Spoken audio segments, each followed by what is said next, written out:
Hi, I'm Siddha Param from strandridge.com, strategy and negotiation consultants. I'm the host for this Biz Exchange podcast, launched in October 2022. The Biz Exchange was originally launched as a weekly breakfast meeting in March 2014 at the historic Fort Gibraltar in Winnipeg, where fur traders used to meet back in the 19th century. The inspiration for the Biz Exchange comes from meetings at a coffee house in London, England, of traders in 1698, which became the London Stock Exchange. Insights from discussions at the Biz Exchange were published as a book entitled Sustaining High Growth for Long-Term Success. The Biz Exchange went online in 2020. I believe that competitive leadership can transform a small business with a web presence into a micro multinational enterprise with an ability to tap into both local and global markets. The Biz Exchange podcast explores growth strategies and business resilience with stories from entrepreneurs and business leaders. We promote a cross pollination of ideas on competitive leadership to sustain high growth. This Biz Exchange podcast is a community service project by strandridge.com. I, Siddha Param, am the host. Editing of the podcast is provided by Brian Campbell of highhopescommunications.ca. Strandridge.com provides consulting in crafting a mission-driven strategy for growth, negotiating effective agreements, and implementing competitive leadership for sustainable growth. Strandage.com additionally provides training on how to negotiate a more resilient supply chain. Contact us online via strandage.com for consulting and training. We hope you find this podcast entertaining and insightful. So, hello, folks. This is the Biz Exchange Podcast, exploring growth strategies and business resilience. A conversation with Winnipeg entrepreneur Orest Serwylo. I'm your host, Siddha Param, and today we'll be talking to Orest about recession-proof business, growth strategy, and resilience for the next 18 to 24 months. Uh, and I think Orest would like to probably look at before, during, and after.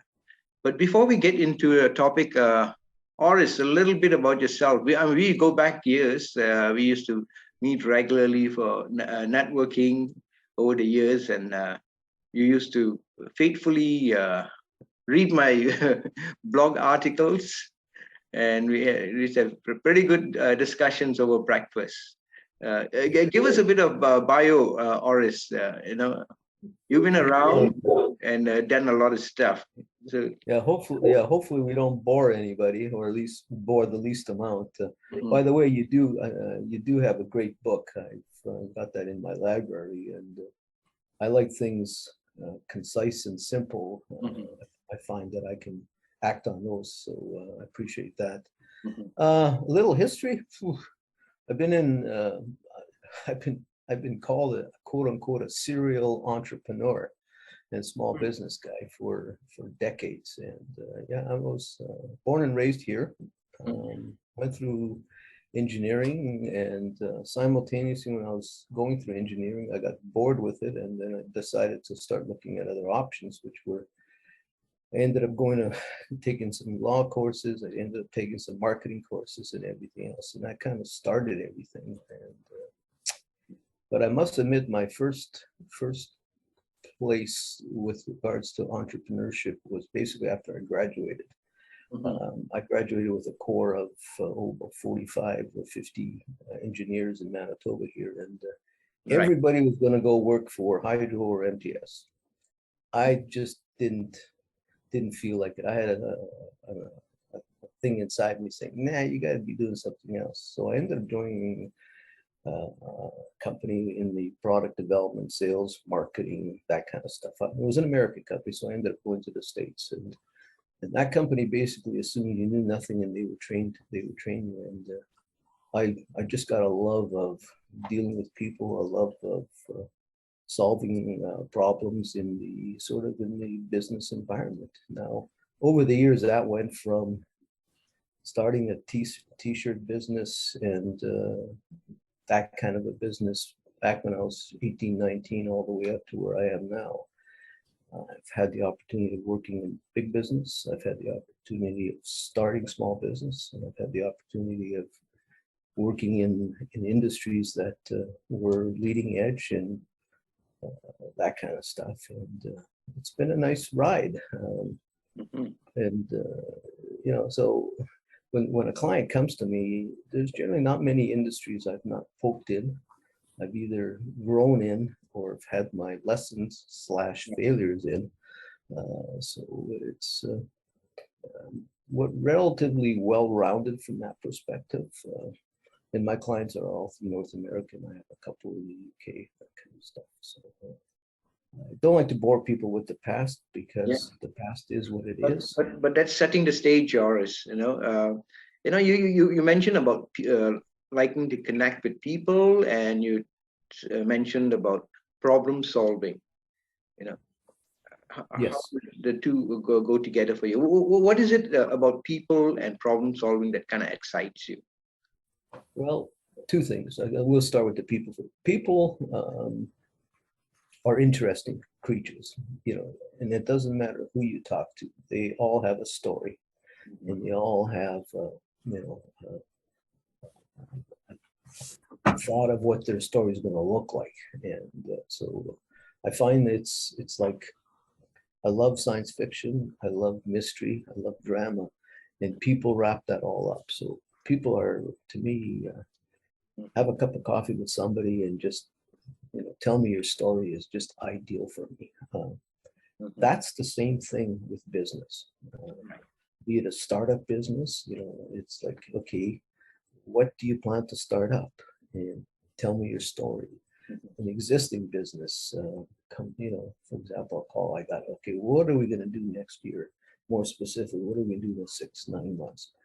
And then I look at it from the point of view of, okay, what's your story? Because you got to have got there somehow.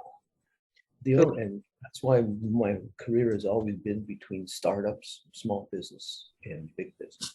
I don't know if that answered it, but I'm a curious bugger.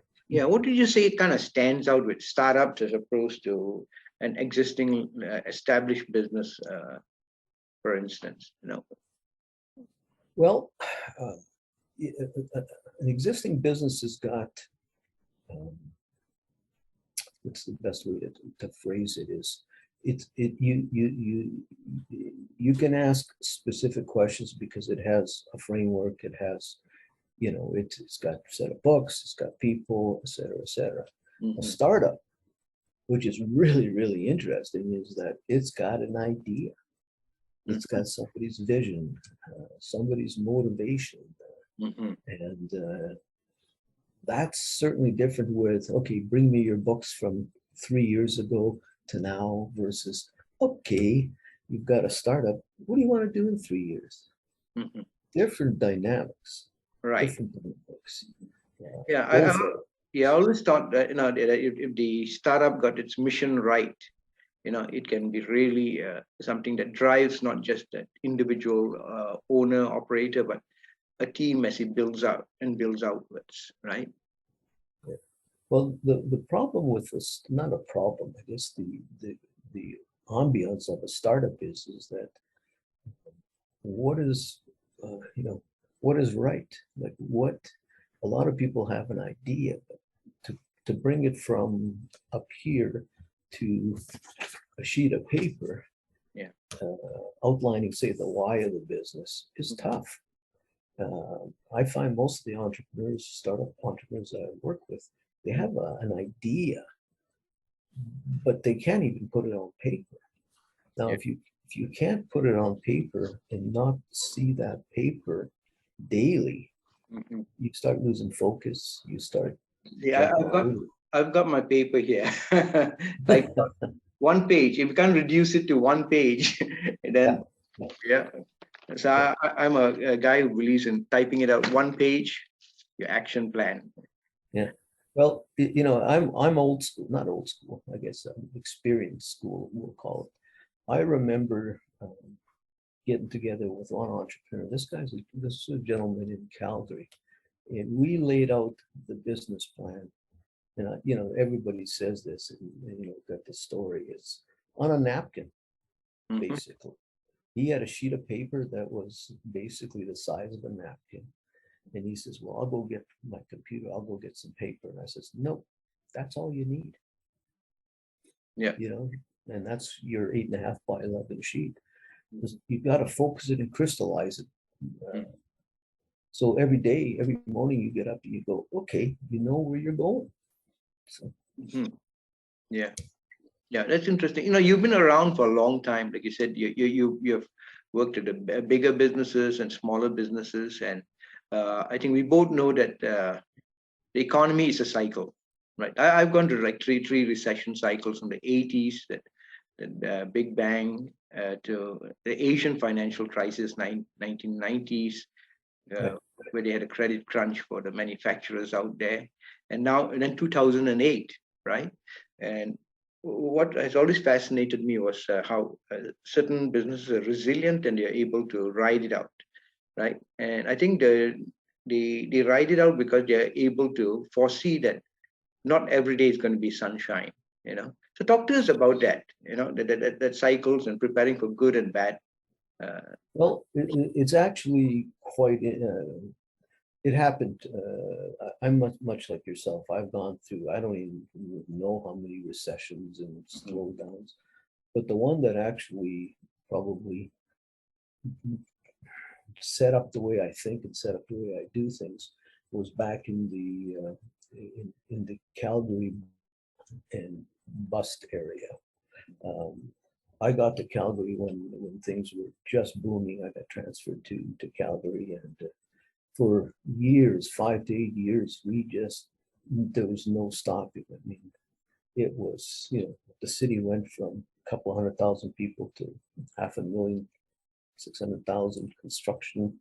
It was funny because one of the comments that one of my people that I worked with says, Orest, you got involved with building half of downtown Calgary, because I was in the heating and air conditioning business and manufacturing. So then we had the problem with the oil prices, and the things went down. And so with a span of about 10 years, we were booming like crazy, and then we were bombing like crazy.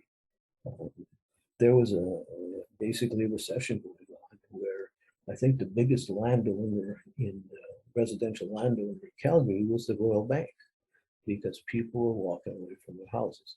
So that was the stage for basically my career.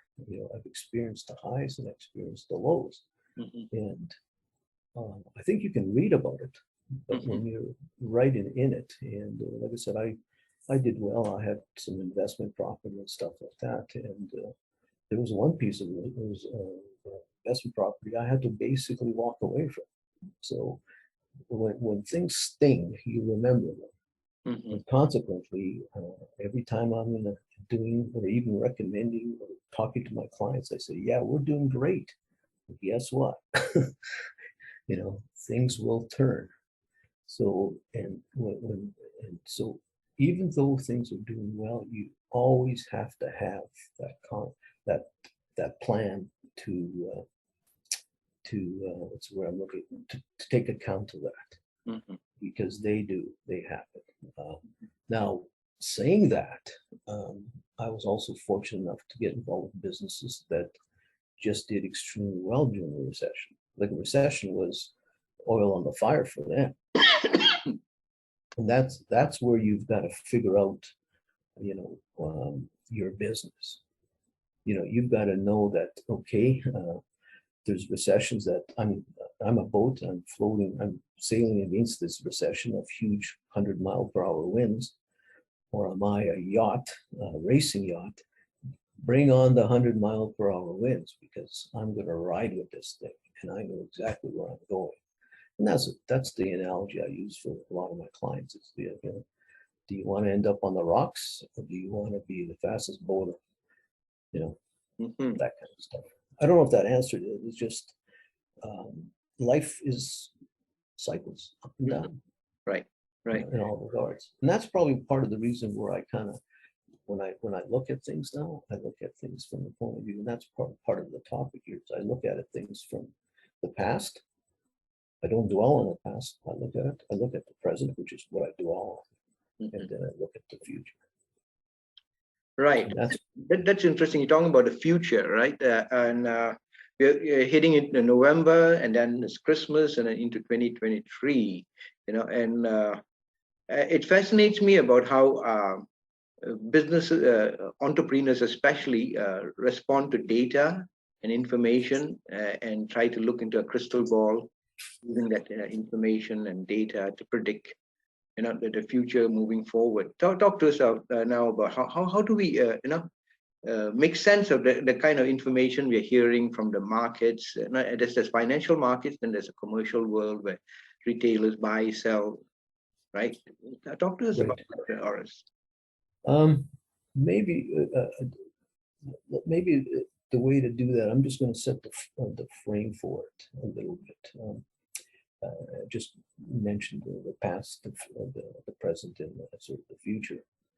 Anything I look at from a business perspective, be it startup or big business, I categorize things, and from the point of view, and I think this is kind of where the topic I thought should go. Okay, we look at it from let's just talk. It doesn't really matter, but I look at it from a before perspective with my client. So in other words, if he's got three-year books, we look at the books now. Okay, what are we looking for? I guess is more the key. And that stage to me is what I call the assessment stage. Like I will assess, or we will, because I always work in partnership with the client, is what's the health of the business? And I think you just touched on it. Health, excuse me, can be financial, it could be cultural, mindset, whatever else. There's certain things that I use. So generally, I look at the health in the past, say 3 years ago. Right. Then I start looking at the product and services. I assess the product and services. I assess the team. What happened in 3 years ago at this time? Who was the team? etc. So I assess the team. I also assess the leverage of the business. What I mean by leverage is what kind of mortgage have you got, financial pressures, loans, everything else. Then basically, what you're trying to do is just get a feel for, you want to go back in time, and then I assess the customer base. Also, like what's the quality base. So it this way everybody's on the same page. What happened 3 years ago? Our strengths, our weaknesses, etc. So we kind of have a history lesson, we'll say, but we're looking specifically for why we had a great 3 years ago, why we had a mediocre 3 years ago, what a substantial year. So because it allows you to, that's like we'll call it the foundation. Now you can do that assessment. You can do from a business. Startup's a little difficult because you don't have anything, but then you start assessing. Where did that great idea come from? Like, did you just enhance wherever you're working, the product line, whatever? But so that stage puts now. The present is basically obviously now. And what I do is, okay, if it's a startup or a large organization, I figure exactly what you're doing right now. What's your quarter statement? What did you do in sales, etc. And the whole point of the future is I mean, in the present is improvement. To me, where you are right now is an improvement stage. Improvement from a personal perspective, from a business, is your sales going up? Is your customer base going to be better? Are you going to get quality? So that present is an improvement stage. Now, this one, I have a lot of the next stage, obviously. So what you've got in the present. You figured out what you got in the past to get to your present.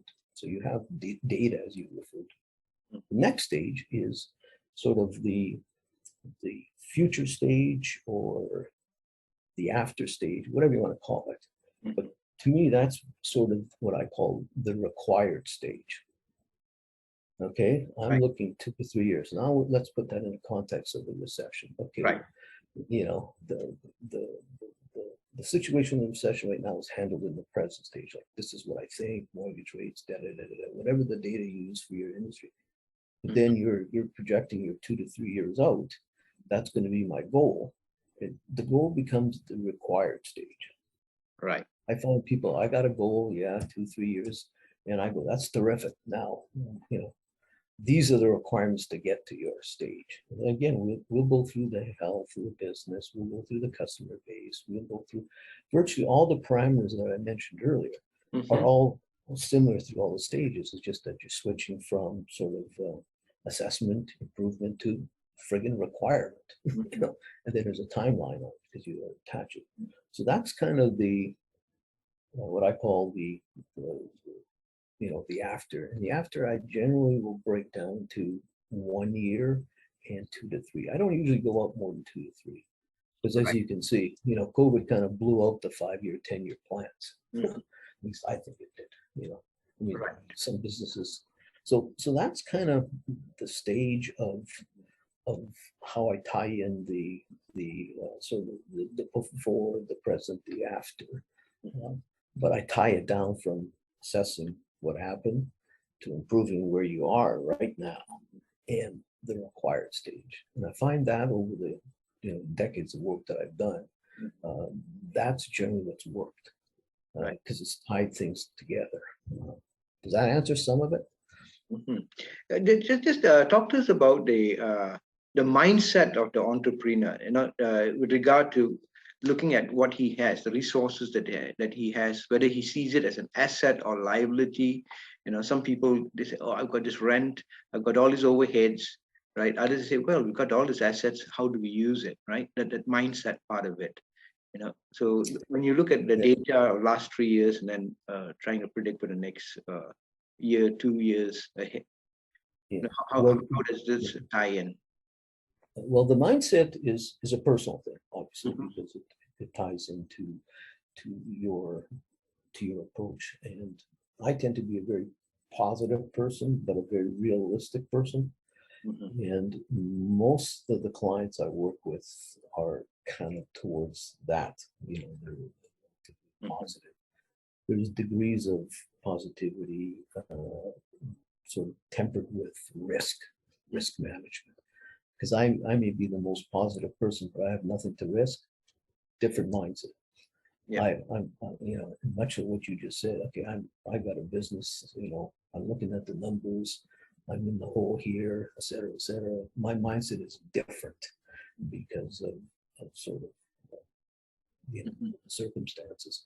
So I work with the individual because you have to be in that positive framework. Are you a 10? That's another issue. Are you a 5?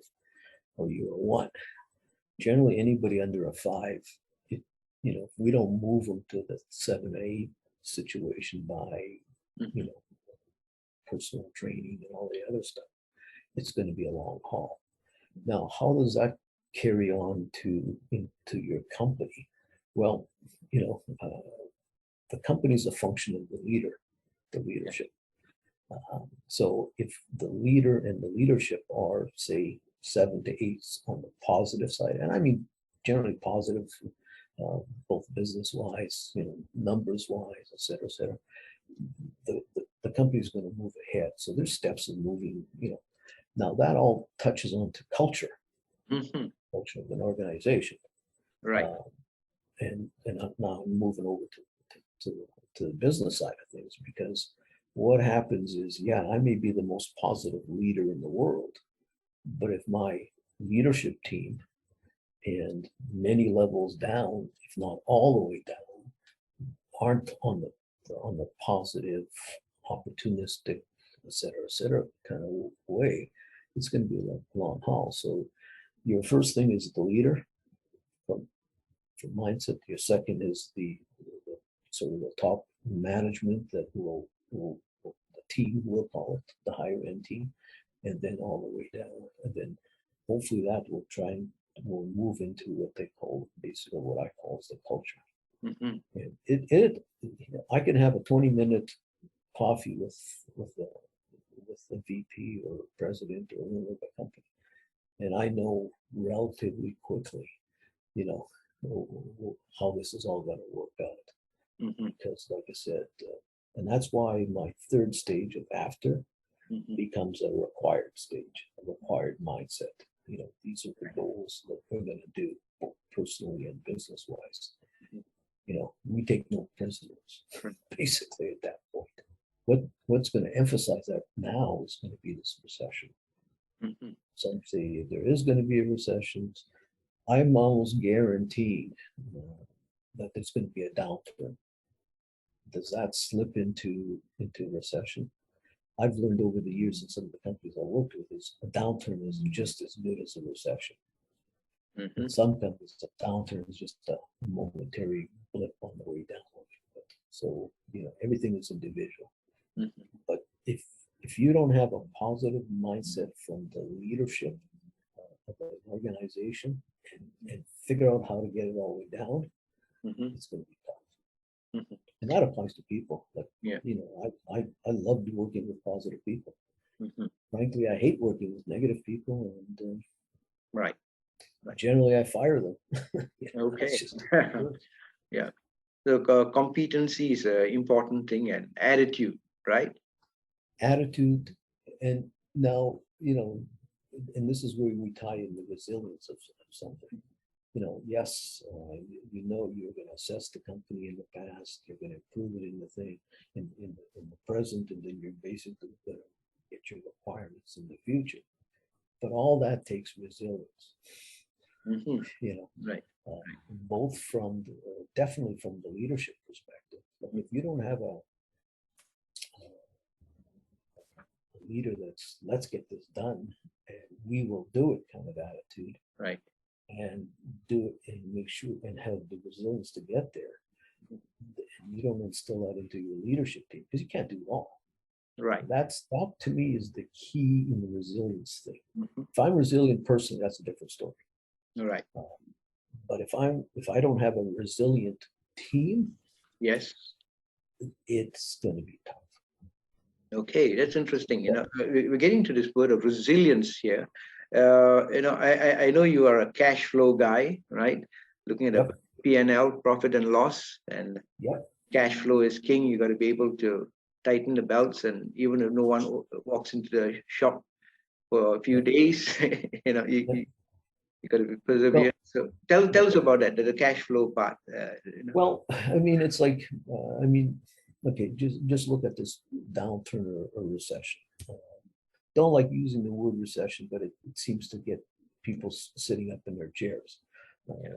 Now, the only way over the years that I've worked on things is that if I have money in the bank, I'm going to make it as simple. When you deal with me, most people realize that, I'm a keep it simple kind of guy. And one of the things, actually, I think virtually all my clients, except for one, I tell them, conserve your cash. And how are you going to conserve your cash? Drive cash flow.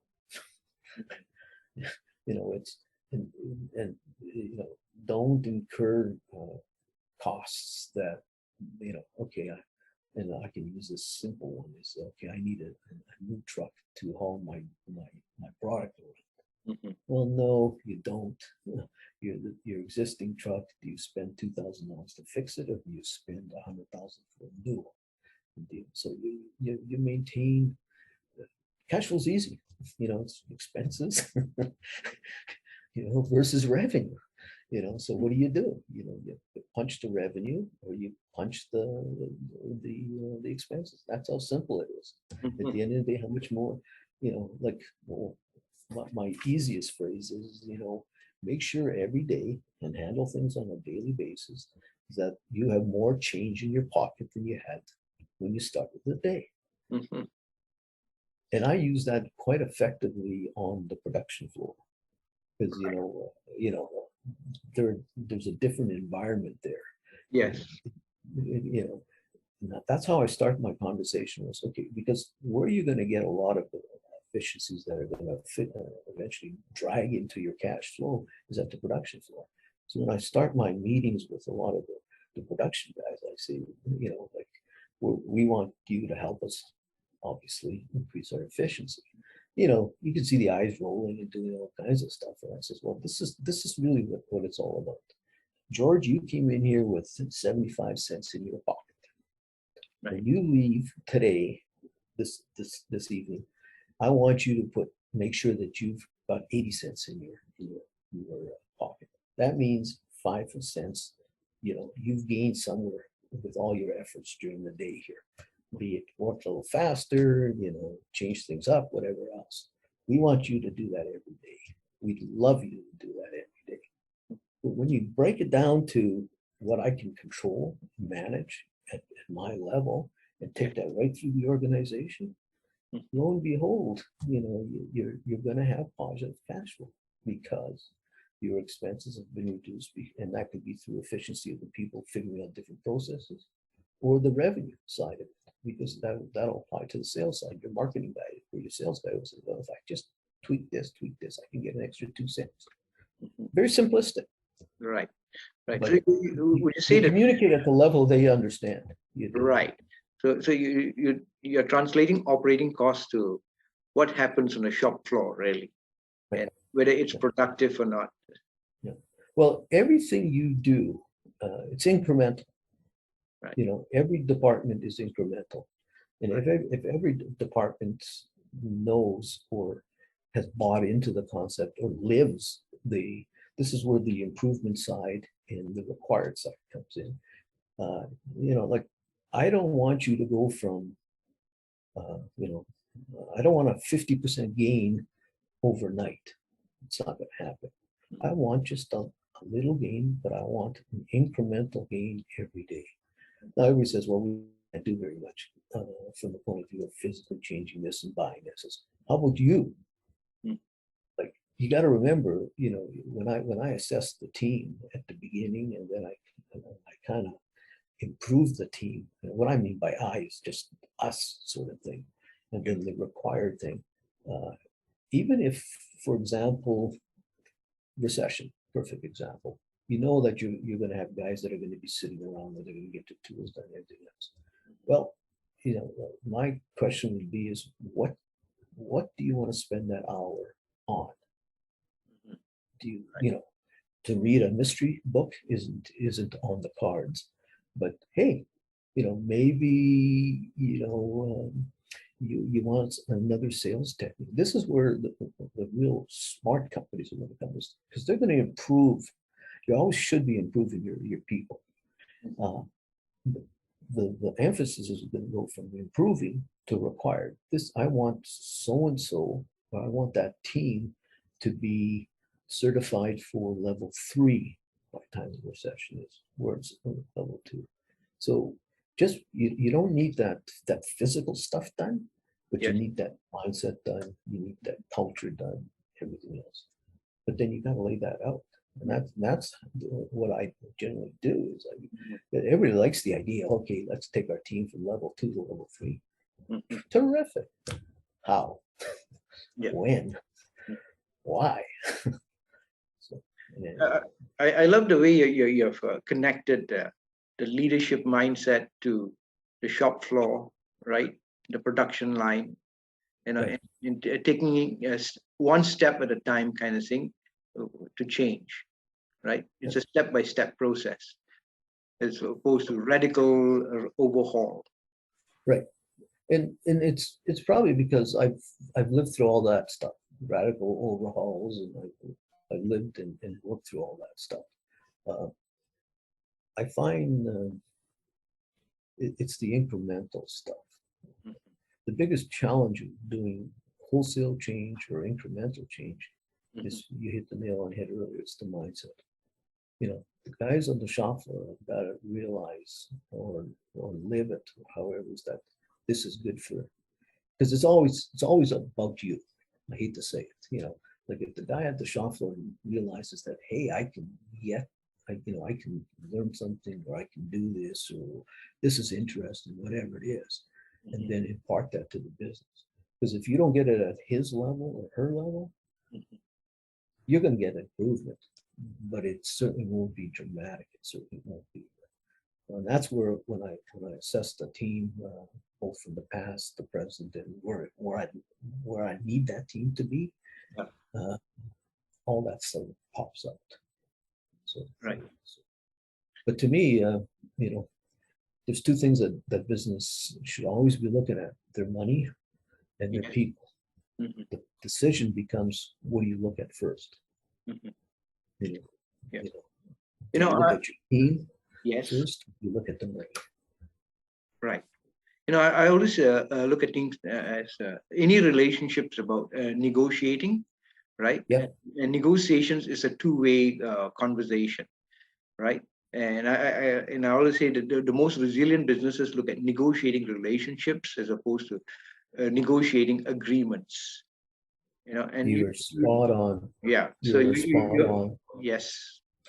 Right. So you're talking about relationships here. Like, it's so critical internally to have the relationships right, and then look outward, I guess, externally, right? Yeah, you're absolutely right. And because of this quote unquote downturn, quote unquote this recession, there's going to be some challenging relationships, and some of them are going to be a lot more challenging than they should be. And that's generally, I'm not a negotiator. I mean, obviously that's what you do, but I think you're a natural negotiator. Yeah. It's just that you've not written down in technical language, but you're practicing it. And that's one thing interesting about you, Orest. You're a practitioner, right? And in the real world, we need the practitioners, not the theoreticians all the time. Yeah. Well, it's I learned a long time ago. I mean, I can have all the dreams in the world and all the things that I want, but if I don't get off my butt and do some action and do it, it's not going to happen. And over the years, I found that it's that I resonate with that KISS system. Keep it simple, stupid. Because one of the things I've learned over the years is you've got to have an open mind. You don't know it all. My ego has cost me plenty over the years. Thank goodness, I've learned a little bit about it, and I handle it so I'm not as susceptible to it as much as I used to be. It's going to be, I wish I could just zoom into the future, like about 2 years from now, 2.5 years ago, and see how we've all done. Because, we as society, I mean, we've, up until 2019, I really didn't like the way things were going, because they're just going crazy. It was like, being attacked by a bunch of bees, sort of thing. Then COVID came along, it kind of slowed everybody down, and now we're coming back out of it. Now, the problem was a lot of people thought, well, I'm just sitting at home for a year and a half. But the world has changed. like even in such a short period. So if we get into this quote unquote recession or downturn, I guarantee you there will be change. Some of it will be subtle, some of it will be like a hammer hitting you over the head. So and I find that exciting. I find it exciting because generally when you go through this kind of stuff, you come out at the end much better, provided you have a positive mindset, provided you're open, and you have some idea of why you're doing these things, why you're on this earth, sort of thing. So you need it's nice to have a fast boat, but if it's got no rudder on it, good luck. So anyway, a little bit of philosophy. So. But negotiations is key, and actually it's all about relationships. Right. Yeah. But I think your philosophy is one of which is very practical, right? It's not something esoteric that I can't understand. I've been accused of being too practical, which is kind of an oxymoron. But alone. But the practical philosopher. it's, well, yeah, I think Aristotle was like that. So There you go. yeah, we're both of us are in areas that are key to, I think, success for a lot of companies, a lot of people. Your relationships and your negotiations are fundamental. It's nice to look at, okay, I can assess what your past is like. I can, make suggestions on the improvement in your future, which is really all you can control, and then have some idea what the targets are on the required side. But at the end of the day, it's present. That's why I don't spend a lot of time on the past. I learn from it. Sometimes I don't want to know about what I've learned, but I know about it. And on the future, as long as it's not ego driven, it's quote unquote practical. Yeah. But the key is to spend the time in the present, because that's what you can change. Right. Okay, we've been talking a lot about the internal relationships within the organization. And before I ask you about the external relationship, right, with consumers, and suppliers and all that, Brian is here with us. He's our editor for the podcast, and he plays the role of the fly in the wall. And I always say, Brian, why didn't you come in and buzz around our guest and give us a sort of conversation, and maybe you got a question for Orest. Brian. Yes, as a matter of fact. Since I've known you, Orest, you've had your finger in a lot of pies, send out cards. I think either Usana or Visalis, possibly both, I can't remember, one point or another. The neon drinks, cannabis, probably a few things I've forgotten along the way. Yep. Some things have worked well. Some things have worked well for you. Okay, your question, sorry. I said, some of these things have worked well for you, some of them not so much. What have you learned from the successes and failures along the way? You probably can't get it all in, but what? Well, let's see here. I guess probably the easiest and the quickest is that everything I've done for I'm going to say a reason, but it's not quite true. Once I've done it, the reason pops out. But generally, most of my stuff has been done more of a instinct, more of a gut feel, more of a I guess a prompting, and that applies to all the stuff. I'm extremely open. I'm extremely curious. So, like, what's an electrical engineer doing in the health business? What's a business guy doing in the cannabis business? What am I doing in sort of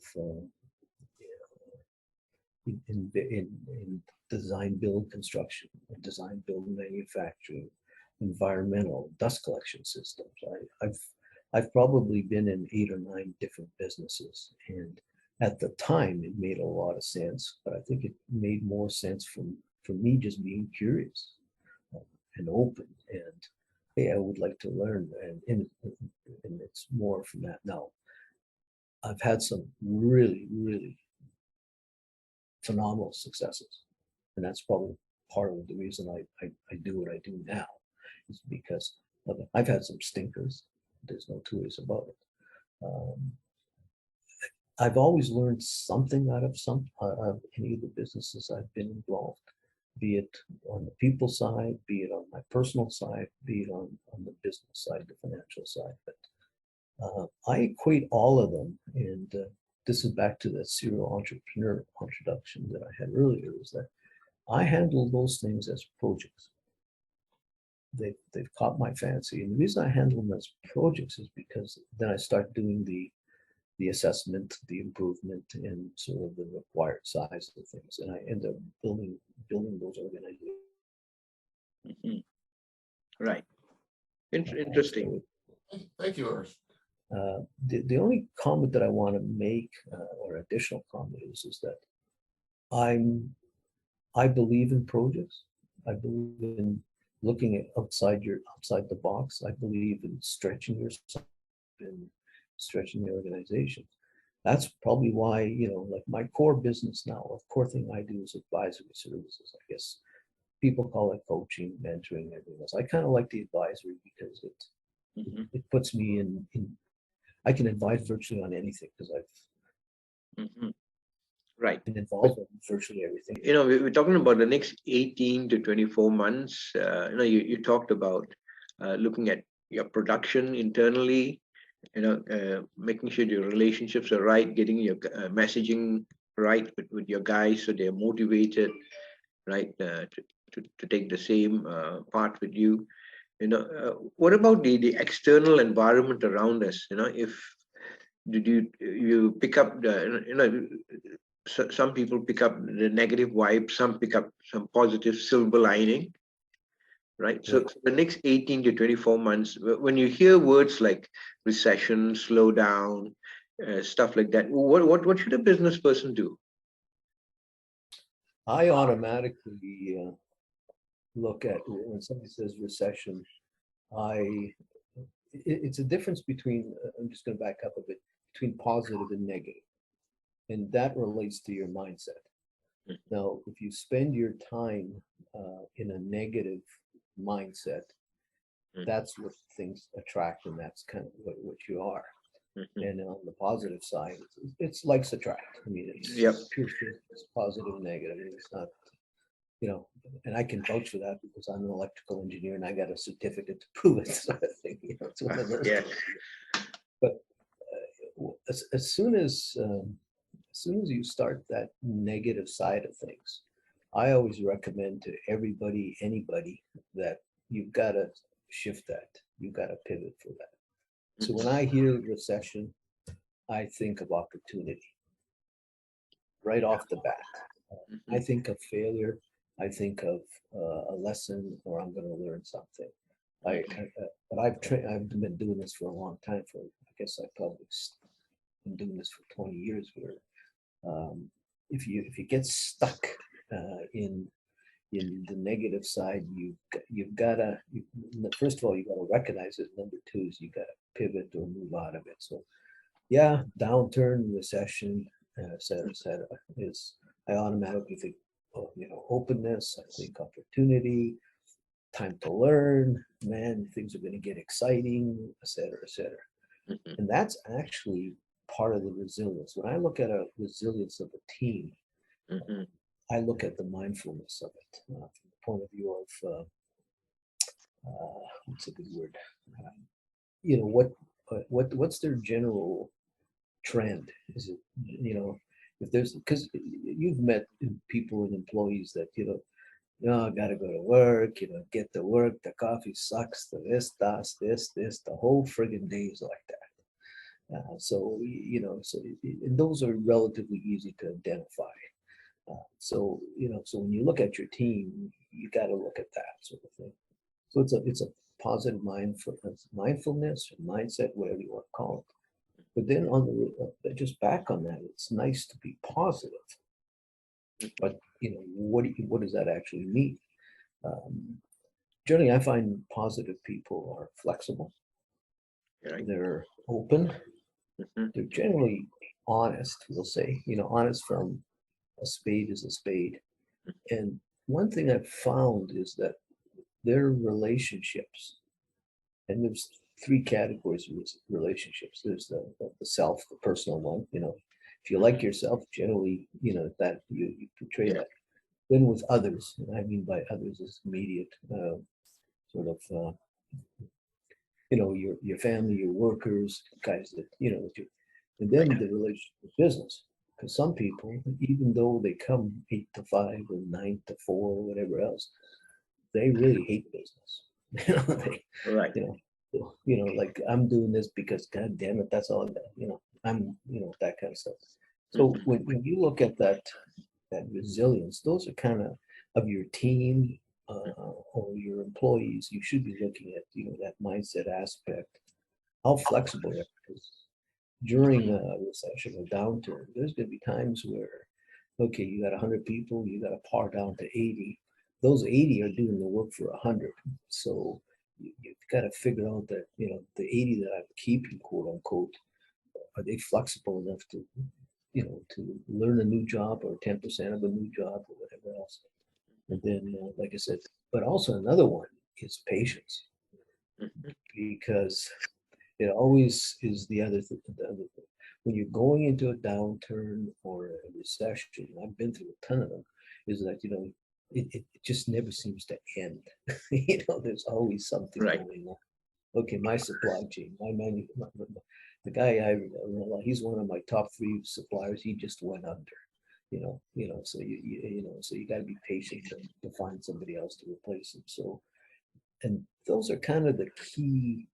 When you look at your team, your individuals, the people that surround you, you've got to have a good idea of what is it, the mindset, how flexible they are, how patient they are, how honest they are with themselves, and basically the relationships.